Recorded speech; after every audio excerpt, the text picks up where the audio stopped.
Eh bien bonjour, je suis heureux d'être avec vous ce soir, c'est Noël Clément, et donc forcément donc on a eu l'occasion hier donc de pouvoir nous parler, et avant-hier également, chaque soir de la semaine après la clôture du marché européen, eh bien je serai avec vous afin de le commenter. Alors XTB apporte déjà avec toute son équipe de nombreuses informations clés tout au long de la journée avec Reda Boutika et son GMM de 9h15, avec le live trading de 15h15 qui est tantôt lui tantôt moi et le Market Inside avec moi, donc après 18h30, qui va durer exceptionnellement ce soir 3 heures. Alors donc nous sommes aujourd'hui le mercredi 1er avril, et donc c'était mon poisson d'avril. Donc ça ne durera pas 3 heures, ça en durera 4. Et notre prochain rendez-vous sera demain, jeudi 2 avril.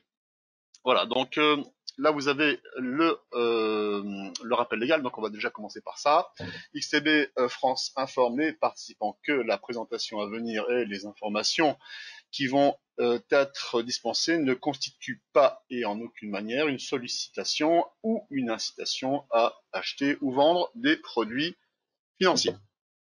Voilà, donc maintenant nous allons directement passer sur le DAX, c'était ce que je vous avais promis. Alors hier, j'avais voulu donc vulgariser mon approche avec mon exemple métaphorique. Et je sais que certains ont navigué au soleil sur l'eau vive, tant mieux. Je pense aux personnes qui ne connaissent pas la finance et je vais tout faire pour être pédagogue. Alors la peur est arrivée hier à nouveau sur le marché puisque Donald Trump avec ses propos a annoncé qu'il y aurait entre 100 000 et 240 000 morts aux États-Unis. Voilà, donc c'est une annonce qui est un peu à l'emporte-pièce, de toute façon identique au personnage. Et aujourd'hui, le marché reste influencé avec cette sombre perspective. Et donc les publications de l'ADP et de l'ISM n'ont pas, pour l'instant, réussi à retourner le marché, mais a permis, puisque les chiffres étaient moins mauvais que prévu, et bien ça a permis au marché d'atténuer sa baisse, puisqu'on était quand même sur le Dow Jones à un moment donné en baisse d'environ, je crois que c'était de l'ordre de, je sais plus, c'était environ ouais, 800 points à peu près. C'était assez énorme. Non. Donc alors l'idée c'est quoi? Eh bien c'est que tout simplement nous avons donc un marché aujourd'hui qui rebondit, on va dire, sur des points bas, surtout ça qu'il faut retenir. Et l'idée aussi, c'est quoi? C'est que nous allons donc déjà aborder donc une chose que vous avez à l'écran, qui est le DAX. C'était ce qui était promis. Ensuite, donc on va aborder le café. Et après, donc on va parler donc de l'argent. Et si on a encore le temps, on parlera du cacao. Donc le DAX, il est en daily, donc en données quotidiennes. Bon, j'ai déjà laissé quelques graphiques, quelques structures graphiques dessus, quelques oscillateurs. Par la suite, on essaiera donc de construire de A à Z une approche justement en partant de rien.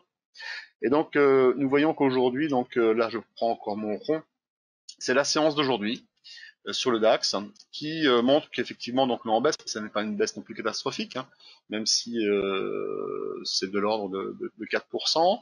Ça répond à l'idée donc qui était donc justement émise, qui était que nous construisons une structure haussière sous la forme donc d'une épaule tête épaule, donc où nous aurions donc l'épaule de droite ici, la tête qui est d'ailleurs il y a déjà son rond rouge, et une épaule à gauche là, avec une ligne de coup que vous voyez ici. Bon, c'est assez arbitraire de toute façon, c'est jamais donc forcément gravé dans le marbre.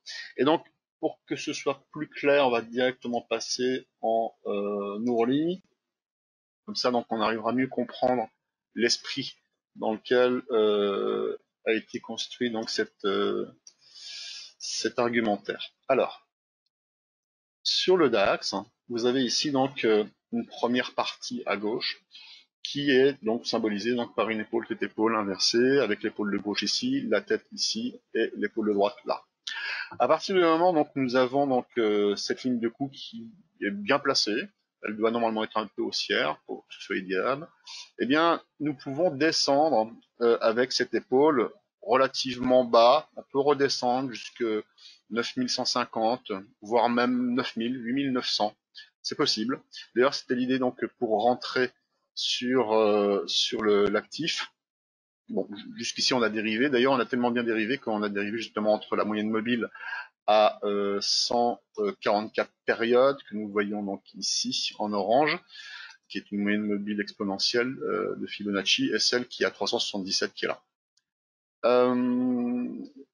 De toute façon, le marché, pour qu'il puisse rebondir, il faut d'abord que les prix puissent monter suffisamment pour qu'ils puissent influencer les moyennes mobiles, qui elles-mêmes donc étaient donc fortement en baisse, qui ne faisaient que traduire une tendance fortement baissière. Pour qu'elles soient donc battues à la hausse, ça n'existe pas. Un marché qui part d'un plus bas comme ceci, avec des moyennes mobiles aussi fortement donc inclinées, et repart donc d'emblée à la hausse. Il faut d'abord qu'il y ait un travail en dérive pour justement donc aplatir ces moyennes mobiles et après donc repartir à la hausse. Et donc ce qui fait que si actuellement donc, nous sommes là, pour moi c'est un scénario qui est assez intéressant. On va directement passer sur le café. D'ailleurs, là nous sommes à la clôture, il est 17h35 et pour le CAC justement, donc nous clôturons à 4189,92 en baisse de 4,69%. C'est vrai que c'est important. Le DAX, il est à 3,99% de baisse, à 9539,50. C'est important dans un contexte normal, dans un contexte comme actuellement. C'est ce que l'on parlait justement hier, le changement de paradigme. Eh bien, ça n'est pas donc si choquant que cela. Pour ce qui concerne le café, vous l'avez actuellement donc en D1, donc en daily. Alors, ce qu'il faut retenir donc dans l'idée du café, c'est quoi? C'est que lorsqu'il avait énormément baissé, c'était parce que donc il y avait notamment donc en Chine, donc c'était donc sur la période du mois de décembre. Vous savez qu'en Chine, donc ça a commencé donc justement au mois de décembre, la crise sanitaire sur le coronavirus, qu'on a d'ailleurs, le marché donc a glorieusement ignoré. Et donc il y a Starbucks Café qui a justement fermé tous ses cafés en Chine, et ce qui fait que les Chinois commençaient justement à consommer ce café, et à partir du moment donc, où cette manne de millions de personnes arrêté de consommer, le café donc a été donc impacté. Et il est inversement corrélé également donc avec le réal brésilien. Pour revenir d'ailleurs à la corrélation, c'est qu'actuellement le réal brésilien est relativement bas, ce qui fait que ça peut soutenir l'idée que aujourd'hui donc le Brésil donc est disposé à exporter donc son café. Mais également avec justement la crise du coronavirus, le problème c'est que ça demande énormément de main d'œuvre, de petites mains qui viennent donc récolter le café. C'est une particularité justement de cette matière. Ce qui fait que là, les stocks sont vraiment énormément en train de baisser. Alors ça, c'est le côté fondamental. Le côté technique, eh bien, ce que l'on peut voir, c'est que si on remonte donc en daily, voilà donc d'où vient le café. Il vient de très très loin. C'est-à-dire qu'on était donc à une période donc aux alentours donc du 2011, donc à 298 dollars, et là maintenant nous sommes à 115 dollars. Bon. L'idée aussi, c'est que depuis tout ce temps-là, vous voyez, donc on avait donc une oblique qui a été cassée violemment. D'ailleurs, entre guillemets, pour reprendre l'exemple de tout à l'heure, hein, cette moyenne mobile donc qui était très baissière, elle a dérivé, elle a été aplatie, et grâce à ça, donc on a pu la casser, donc partir à la hausse. Et depuis, elle est devenue haussière. Bon. C'est un exemple. Et donc là maintenant, donc cette moyenne mobile donc n'est plus haussière, elle est à nouveau plate. En reprenant donc les retracement de Fibonacci, on a vu qu'on était donc revenu au-delà des 61,8%, pour s'arrêter juste en dessous, donc des 78,6. Bon. Donc là, techniquement, c'est assez compliqué donc de pouvoir rentrer donc sur cet actif. Si j'essaie de faire donc une proposition prochainement, et donc pour essayer de rentrer peut-être sur les coups des 110. Après, il y a un retour à la moyenne, donc ça sera peut-être entre 110 et 100. L'argent. L'argent, lui, on commence tout de suite sur du H1. On va peut-être déjà commencer plutôt sur du daily, donc une donnée quotidienne. Voilà, vous avez l'argent ici donc en D1, et justement donc ce graphique est complètement nu. Il faut à un moment donné donc pouvoir donc l'équiper d'oscillateurs, notamment de moyenne mobile, ce qui va nous aider grandement à pouvoir travailler donc dessus. Ensuite, on va commencer à y mettre aussi des bandes Bollinger, qui elles également nous permettent d'avoir une idée donc de la volatilité Et de là où on est, c'est-à-dire qu'après avoir baissé, on se rend compte que quand on regarde la bande Bollinger inférieure, eh bien la baisse donc s'est arrêtée. Et puis on va y mettre l'ADX qui me semble toujours être pratique, de connaître donc la tendance et la puissance donc de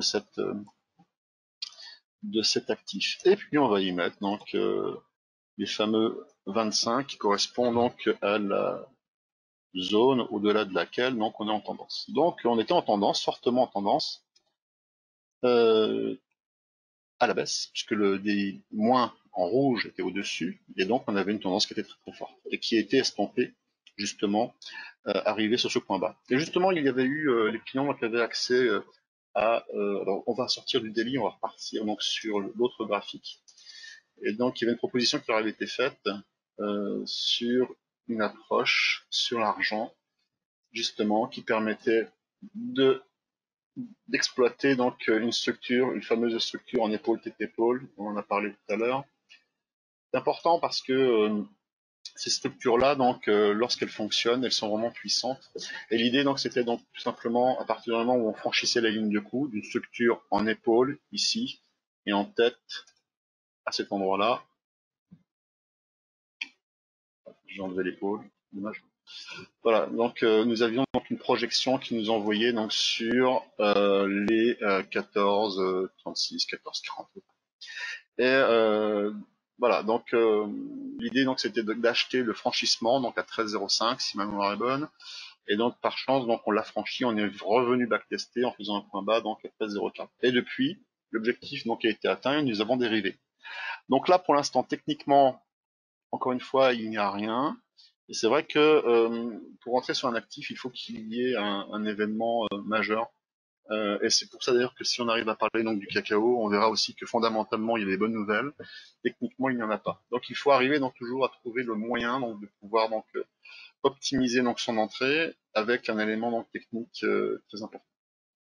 Alors, il nous reste encore un tout petit peu de temps, donc nous allons aller justement sur le cacao. Le cacao, ce qui est intéressant, c'est que donc les États-Unis ont décidé de ne plus importer de cacao de Côte d'Ivoire. Et donc forcément, donc à partir du moment où on n'importe plus, donc les stocks diminuent, et donc ça a plutôt une tendance donc à doper les cours. Mais quand on regarde techniquement, il n'y a pas grand-chose. Et on aurait plutôt même envie de dire qu'il y aurait plutôt quelque chose qui ressemblerait à un drapeau baissier, quelque chose comme ça.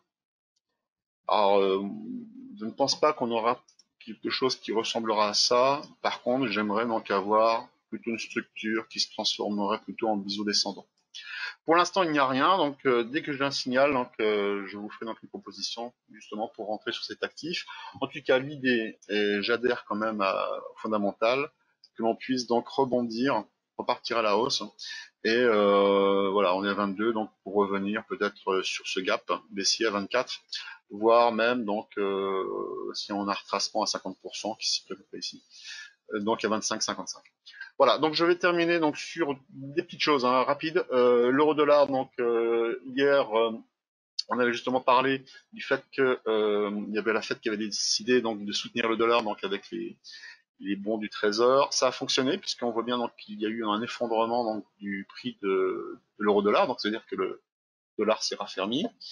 Et l'idée donc c'est que cette structure en épaule qui n'est pas bonne, hein, puisque la ligne de coup elle est baissière. Normalement une ligne de coup devrait être haussière, mais je la valide quand même parce que ça m'a l'air d'être une structure donc, qui peut revenir justement sur les 1,08, 1,07. Également donc sur le S&P 500, bah, ce matin donc il y avait une proposition justement pour rentrer donc sur le S&P à 2475, 2475 voilà.